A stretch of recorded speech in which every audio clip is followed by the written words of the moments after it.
नमस्कार। चलिए आज बात करते हैं बिहार के एक ऐसे जिले की जिसका नाम बड़ा ही अजीब, बड़ा ही अप्रत्याशित तरीके से पड़ा। जी हाँ, हम बात कर रहे हैं अररिया की, और इसकी कहानी जितनी दिलचस्प है ना, उतनी ही गहरी भी।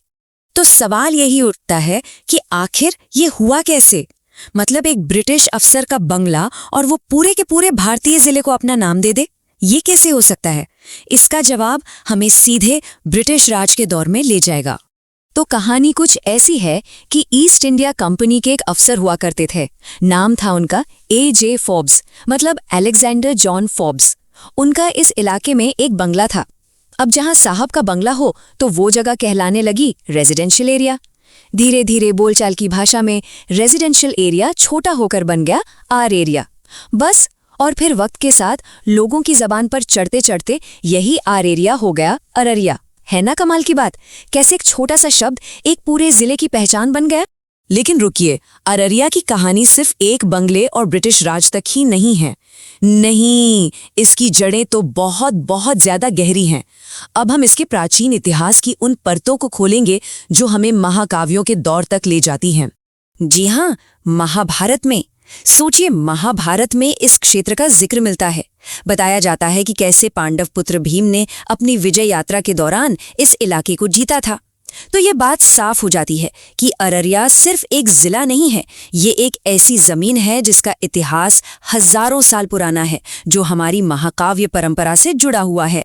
तो चलिए इसकी ऐतिहासिक यात्रा पर एक नजर डालते हैं। वैदिक काल में ये जगह सांस्कृतिक रूप से बहुत ही समृद्ध मिथिला साम्राज्य का एक अहम हिस्सा थी। फिर दौर आया मौर्य और गुप्त साम्राज्यों का। ये इलाका तब भी भारत के बड़े साम्राज्यों का हिस्सा रहा, और फिर अंग्रेजों के ज़माने में 1864 में इसे एक सब डिवीजन बनाया गया, और आखिरकार आज़ादी के काफ़ी साल बाद 1990 में इसे एक पूरे ज़िले का दर्जा मिला। तो ये तो हुई इतिहास की बात। अब इतिहास से निकलकर आते हैं आज के अररिया पर। देखते हैं कि आंकड़े क्या कहते हैं, यहाँ की सामाजिक और डेमोग्राफिक तस्वीर कैसी है। अगर हम 2011 के सेंसस को देखें तो अररिया की आबादी थी 28 लाख से भी ज्यादा। अब 28 लाख सुनने में तो एक बड़ी संख्या लगती ही है, पर इसका असली मतलब क्या है? इसके साइज को समझने के लिए चलिए एक छोटी सी तुलना करते हैं। तो बात यह है कि अररिया जिले में अकेले उतने लोग रहते हैं जितने पूरे के पूरे जमैका देश में। जी हाँ, एक जिला और एक पूरा देश। इस एक तुलना से ही यहाँ की आबादी का स्केल और घनत्व समझ में आ जाता है। अब अगर हम यहाँ की आबादी के धार्मिक बनावट को देखें तो इसमें भी काफी विविधता है। लगभग 57% आबादी हिंदू धर्म को मानने वाली है और करीब 43% आबादी इस्लाम को। तो ये आंकड़े जिले के मिले जुले सामाजिक ताने बाने की एक साफ तस्वीर पेश करते हैं।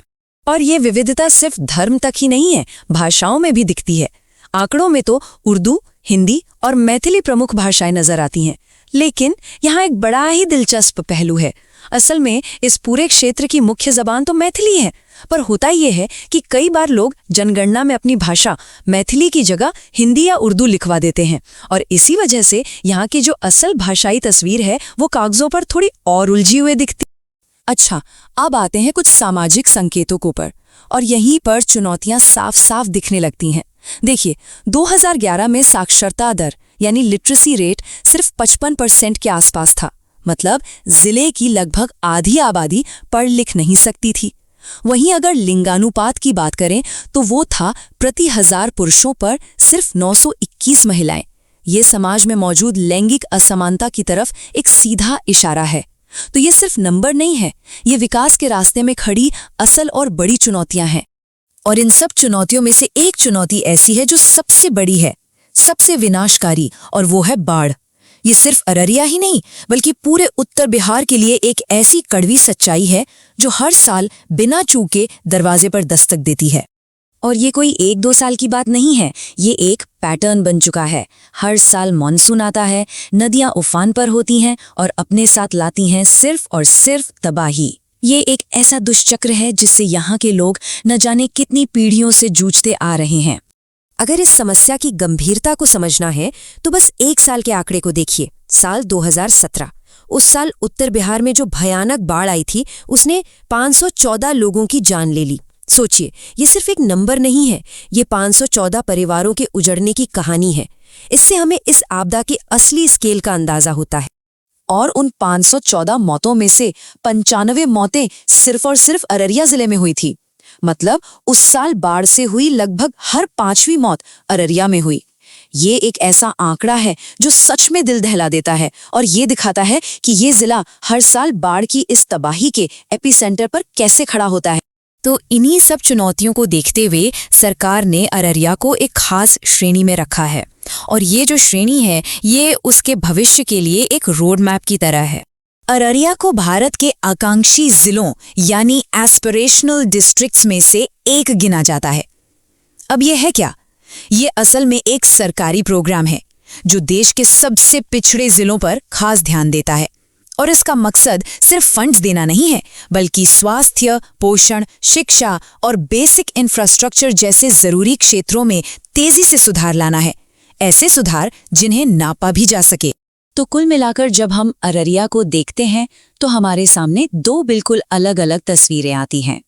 एक तरफ है इसका शानदार गौरवशाली अतीत जो मिथिला साम्राज्य और महाभारत की कहानियों से जुड़ा है, और दूसरी तरफ है इसका चुनौतियों से भरा आज, जहां कम साक्षरता है, हर साल आने वाली बाढ़ है और एक पिछड़ी हुई अर्थव्यवस्था है।